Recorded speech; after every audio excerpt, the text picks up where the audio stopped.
Assalamualaikum warahmatullahi wabarakatuh. Perkenalkan, nama saya Ferris Rafif, mahasiswa program studi administrasi perkantoran angkatan 2019.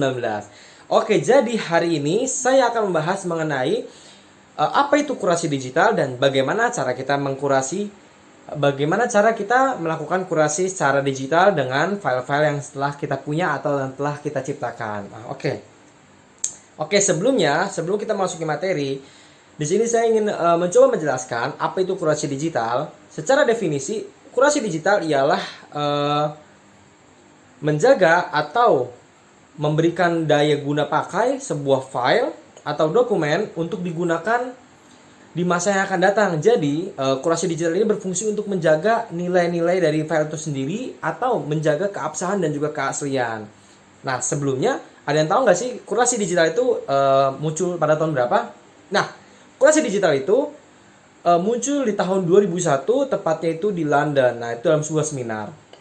Jadi, tanpa panjang lebar, di sini saya akan memberikan tutorial bagaimana kita melakukan kurasi digital pada file atau dokumen yang sudah kita punya, dan tentunya saya akan mencoba untuk menjelaskan bagaimana kita menjaga keaslian dengan menggunakan digital signature pada dokumen kita. Jadi di sini saya mencoba menjelaskan bagaimana siklus dari kurasi digital. Yang tadi kan udah dijelasin tuh bagaimana sejarah singkatnya dan juga kurasi digital, pengamanan arsip itu ditemukan. Nah, sekarang siklus dari kurasi itu sendiri. Nah, jadi di sini itu siklus kurasi digital itu disebutnya DCC atau Digital Curation Center dalam bentuk life cycle model. Nah, yang pertama ini kita bisa lihat terbagi menjadi beberapa bagian.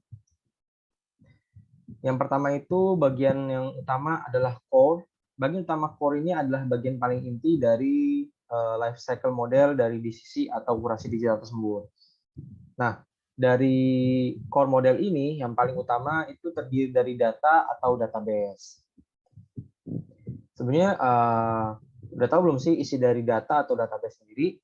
Nah, teman-teman semua, dari data atau database sendiri berisi digital object dan juga database. Nah, digital object itu berisi mengenai file-file teks atau gambar, file suara, atau sejenisnya. Nah, kemudian database itu berisi dari kumpulan data atau dari kumpulan yang terstruktur, bisa jadi seperti data-data komputer, software, atau dalam arti database itu data-data yang menjadi penunjang suatu file itu untuk terbangun, atau istilahnya database ini bahan dari suatu file yang akan dibangun, istilahnya akan dibuat. Kemudian kurasi digital ini memiliki siklus hidup. Yang pertama itu terdiri dari deskripsi dan juga keterwakilan informasi. Nah, yaitu penetapan metadata, administrasi, deskriptif, teknik, struktur, dan juga pelestarian. Kemudian ada namanya preservation planning. Nah, preservation planning ini apa sih? Itu rencana untuk pengelolaan dan juga administrasi seluruh tindakan kurasi. Jadi, tindakan-tindakan kurasi yang akan berlanjut ini terlebih dahulu masuk ke dalam tahap preservation planning. Jadi ditulis dulu perencanaan ke depannya seperti apa. Kemudian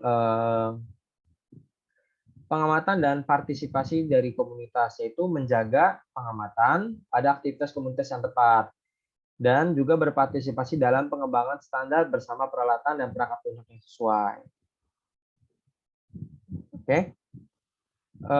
Kemudian masuk ke fase di mana ada kurasi dan juga preserve. Nah, ini fase yang di mana file-file itu mengalami life cycle. Nah, di sini letaknya. Kemudian masuk ke dalam fase yang paling akhir. Nah, fase paling akhir juga itu dibagi menjadi dua. Ada juga okasional dan juga fase fase migrate. Nah, kita bahas dulu yang okasional. Okasional itu fase yang mereka tidak memiliki keterhubungan sama sekali. Jadi fase-fase ini dia memiliki jalur hidup. Maksudnya mereka ini memiliki jalannya sendiri. Misal, anggaplah yang pertama itu konseptualis. Nah, konseptualis itu terdiri dari create or receive. Kemudian di post ini terdiri dari appraise and select. Nah, create or receive ini pembuatan dan juga penerimaan. Nah, artinya pembuatan ini pembuatan file dan juga penerimaan hasil dari file itu sendiri, dan juga appraise and select ini pemilahan file-file mana yang akan ditambahkan nilai gunanya atau akan mengalami yang namanya kurasi digital, atau yang tidak terpilih ke dalam kurasi maka akan dipisahkan. Ini appraise and select. Nah, sebagai praktiknya agar teman-teman lebih memahami bagaimana kita mengkurasi digital dan juga tentunya untuk memahami bagaimana melestarikan file, melestarikan aset-aset dokumen, kita akan melakukan itu dengan menggunakan media dari laporan. Nah, di sini laporannya sudah laporan vlog, pembuatan vlog kurasi digital. Nah, ini adalah laporan pembuatan vlog saya. Dan sini saya sudah menempatkan tempat untuk tanda tangan. Nah, di sini nanti kita akan belajar bersama-sama bagaimana untuk menjaga keaslian dan juga menjaga kredibilitas dari file itu sendiri melalui fase kurasi digital dan juga security file. Nah, untuk menjaga kurasi digital, menjaga keaslian sebuah file, maka kita sebagai pencipta file atau penulis file wajib membuat sebuah watermark, di mana agar watermark ini tidak bisa diikuti oleh orang-orang yang menggunakan yang bertindak plagiarisme. Nah, bagaimana sih membuat watermark? Oke. Nah, jadi kita masuk ke bagian desain menggunakan yang namanya watermark. Kita tinggal klik aja. Nah, dari Word sendiri, mereka sudah menyiapkan watermark by default. Jadi mereka sudah menyiapkan watermark yang sudah dari sananya. Jadi kita tinggal tempel. Nah, kita kalau kita ingin langsung klik aja, nanti udah langsung jadi. Misalnya confidential, do not copy, dan macam-macam. Nah, kalau kita ingin request atau kita custom watermark, kita bisa menggunakan versi kita sendiri. Oke, kita coba ya. Di sini saya menggunakan text watermark. Kalau picture watermark, nah kita tinggal pilih foto, misalnya logo UI. Nah, di sini dia skalanya ini kita bisa auto atau kita bisa request sendiri. Nah, lebih baik kalau kita ingin terlihat file ini proporsional, kita menggunakan scale-nya itu 150%. Nah, 150%. Nah, ini dia lebih proporsional. Ternyata nggak proporsional ya. Nah, biar lebih proporsional, kita jangan kayak tadi, berarti agak dikecilin lagi. Nah, misalkan kita bawakan from a file UI logo nih, logo UI, kita setnya di 50%. Nah, ini pas banget. Nah, seperti ini teman-teman, 50%. Jadi kalau kita ingin memiliki logo perusahaan, logo company, kita bisa menggunakan logo itu. Tapi kalau kita ingin lebih lokal lagi atau menggunakan kreasi kita bisa text watermark. Nah, teksnya kita bisa pilih, misalkan virus senggol dong. Nah, size-nya juga bisa auto, bisa enggak. Nah, lebih prefer lagi kita pilihnya ukuran 40 aja karena nggak begitu besar. Nah, teman-teman bisa lihat kan virus senggol dong. Nah, ini adalah bentuk dari pembuatan secure tahap pertama, yaitu pembuatan watermark. Oke, semuanya. Kemudian kita lanjut kemana nih? Nah, agar lebih secure lagi file-file kita, kita gunakan namanya digital signature, di mana kita akan menggunakan tanda tangan digital atau digital stamp. Nah, jadi digital stamp ini kita bisa menambahkan keaslian dari file kita dengan menggunakan stempel berbasis digital.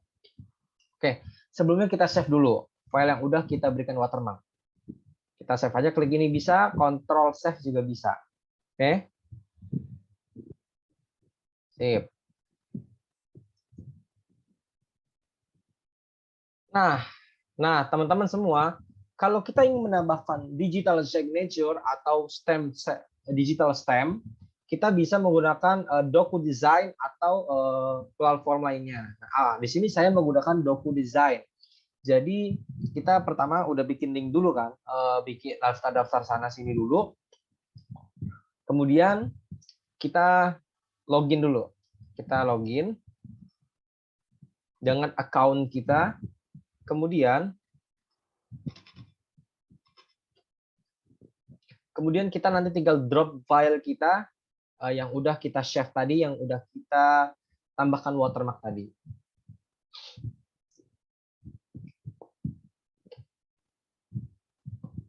Tunggu sebentar. Jadi di DocuDesign ini kita bisa menambahkan tanda tangan, bisa menambahkan paraf kita sendiri, yaitu inisial kita, bisa menambahkan digital stempel. Nah, di sini saya ingin menunjukkan, memberikan contoh bagaimana memberikan tanda tangan dan juga stempel pada file arsip digital kita. Jadi untuk menambah keaslian dan juga menjaga nilai dari arsip ini sendiri. Ya, yang pertama kita klik Start Now.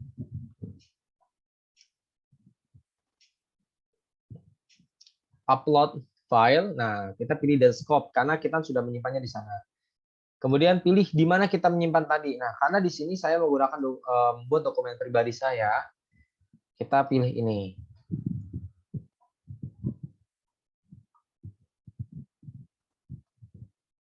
Oke, ketika file sudah masuk dan juga diterima oleh DocuDesign, kita pilih I'm the only signer. Jadi kita cuma memberikan tanda tangan. Jadi kita tidak untuk ngedit lagi. Nah, kita tinggal sign in.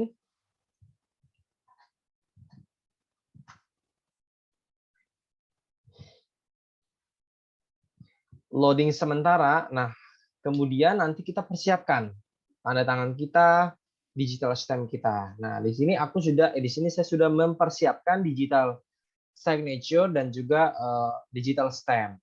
Oke, klik continue. Oke, sini sudah kelihatan filenya ya.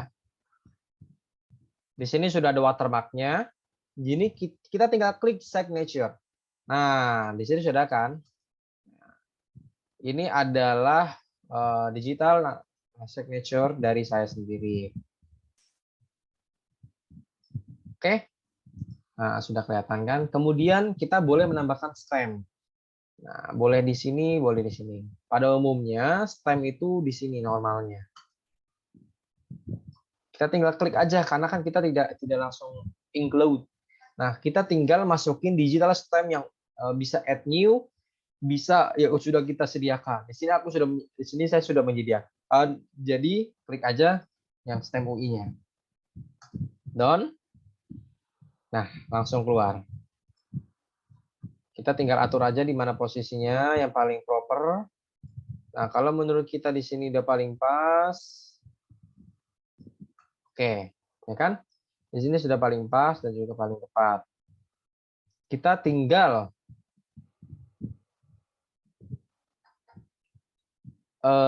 finish, klik finish. Sudah selesai kan? Nah, kalau kita ingin meneruskan file kita melalui email, kita boleh menggunakan nama di sini, alamat email kita cantumkan. Tapi kita tidak. Kita langsung kembali ke homepage. Kita homepage. Ditunggu sebentar.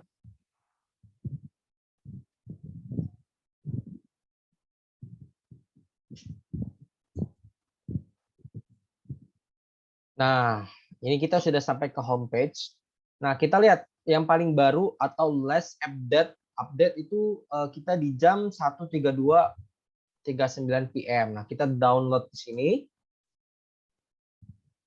Combine all PDFs into to the one file, bebas. Kalian bisa teman-teman bisa menggunakan format ini. Kalau saya sendiri bisa menggunakan ini. Download. Nanti untuk masalah rename di situ kan masih tertera list doku design, laporan bla bla bla bla. Nanti kita tinggal rename di file manager. Kita klik download dulu.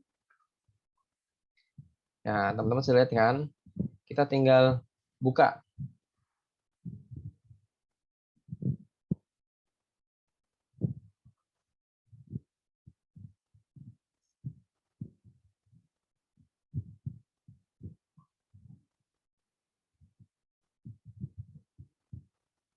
Nah, jadi file tanda tangan dan juga watermark akan akan berubah format PDF yang sudah kita buat tadi. Nah, ini bentuknya. Tanda tangan seperti ini atau digital stamp yang sudah kita masukkan itu nanti bakal terbaca ketika kita menggunakan platform PDF reader seperti Adobe Reader atau semacamnya atau WPS. Nah, baru ini terbaca direct langsung ke account DocuDesign kita. Jadi terbaca keasliannya. Begitu teman-teman. Oke, kemudian kita menambah bagaimana cara agar file kita itu terbaca. Nah, agar file kita itu terbaca di platform PDF reader. Jadi kan kita udah menambahkan yang namanya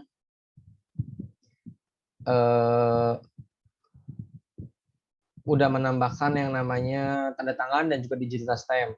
Kita di sini tinggal ubah ke PDF-A. Jadi kita buat dua file, PDF standar dan juga PDF-A. PDF-A itu untuk memberikan akses editing dan juga reading direct atau hyperlink kepada pembaca walaupun hanya menggunakan PDF. Kita menggunakan ini. Convert PDF to PDF-A. PDF-A. Nah,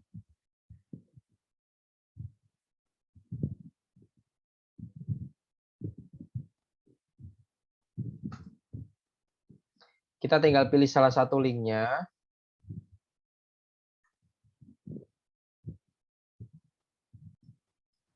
Nah, kita kan udah masuk ke sini. Kita tinggal klik upload file. Kita cari file yang mau ini. Nah, tadi kan saya udah masuk ini. Please DocuDesign, nah sudah masuk dan terdaftar. Kemudian kita tinggal pilih mau PDF A1A atau macam-macamnya. Nah, kita pilih A1 karena kan kita yang paling standar aja. Klik convert. Ditunggu sebentar. Nah, filenya sudah jadi dalam bentuk format PDF-A. Begitu teman-teman. Kita kasih pembeda dulu. PDF. Oke, jadi ya. Loh, kok sama? Kita bagaimana bedanya? Kita tinggal cari last time update-nya. Jadi kan di sini kan udah 137. Nah, kita menggunakan yang ini. Yang paling terbaru. Berarti ini udah berbentuk format PDF-A. Tinggal di rename aja agar kita juga tahu ini filenya bentuknya apa. Seperti itu, teman-teman. Nah, PDF-A. Kita sudah tahu kan? Nah, kita sekarang tinggal membuat hashing pada file-file yang sudah kita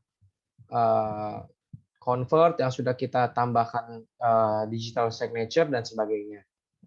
Kita tinggal cari namanya MD5. MD5. Itu nama filenya. Kita cari di sini, teman-teman. MD MD5. Oke, nggak ada, berarti salah tulisannya. Kita cari di folder download. Nah, kita cari folder download WinMD5.exe. Nah, kita tinggal pilih nih teman-teman, mau file yang mana. Tapi biasanya MD5 ini lebih prefer untuk membaca file non-Word, karena non-Word itu belum final. Nah, jadi sebagai contoh, kita menggunakan file dari DocuDesign yang sudah kita convert ini. Nah, ini adalah hashingnya. Kita bisa menggunakan namanya Notepad, bisa juga pakai Word. Karena Notepad saya sendiri itu mengalami suka error, nggak bisa di-save. Jadi kita menggunakan Word aja. Ini adalah file 1. Kemudian kita balik lagi ke awal. Kita browse lagi, kita pilih file yang keduanya, yaitu file PDF biasa atau yang standar. Salah. Nah, udah. Kalau kurang yakin kita hashing lagi. Nah, sudah jadi hashingnya, kita tinggal pindah lagi. Nah, ini adalah file yang kedua. Nah, setelah itu kita tinggal save. Kita beri nama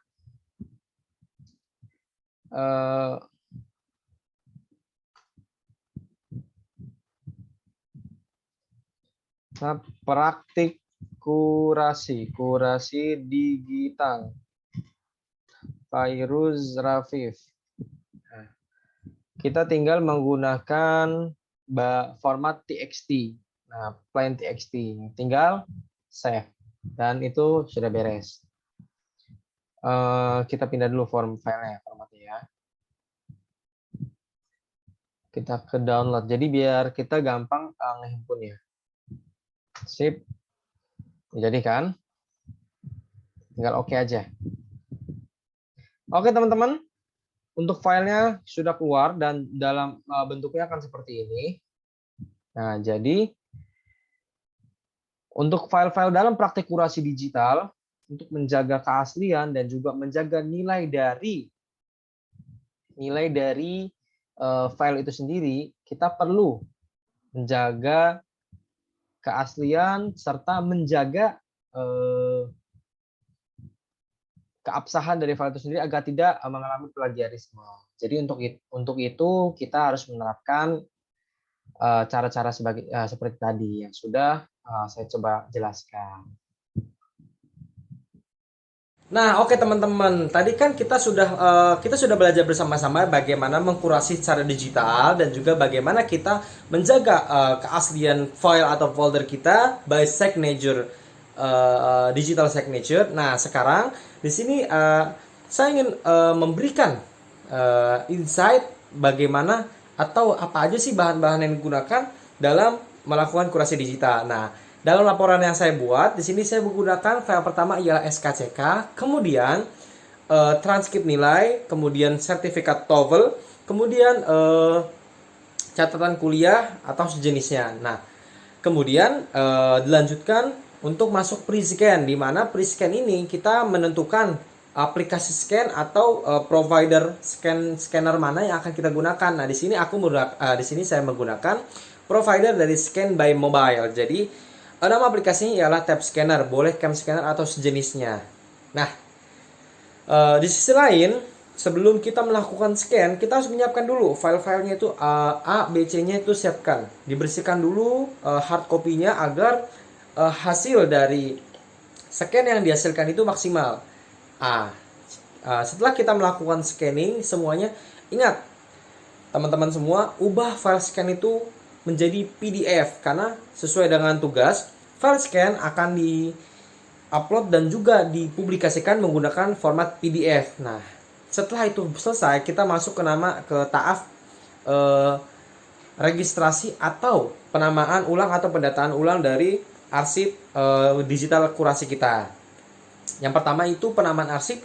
Penamaan arsip ini ditulis langsung oleh saya, Fairuz Rafif. Kemudian isi ringkasan dari kurasi digital ialah file-file penting atau hard copy dari dokumen-dokumen. Kemudian tahun pembuatan atau penghimpunan itu dimulai dari tahun 2019 sampai tahun 2021 atau tahun sekarang. Dan format yang digunakan ialah format PDF dan juga menggunakan tab scanner by kamera handphone 64 megapiksel. Oke teman-teman, lalu kemana sih kita bisa mengupload, mengirim atau mengsend tugas-tugas kita? Nah, di sini tugas kita akan disend menggunakan by Google Drive atau YouTube. Namun link tersebut akan dikirimkan ke Emas UI menggunakan online text. Nah, begitu teman-teman. Oke, ingat satu lagi, Ingest.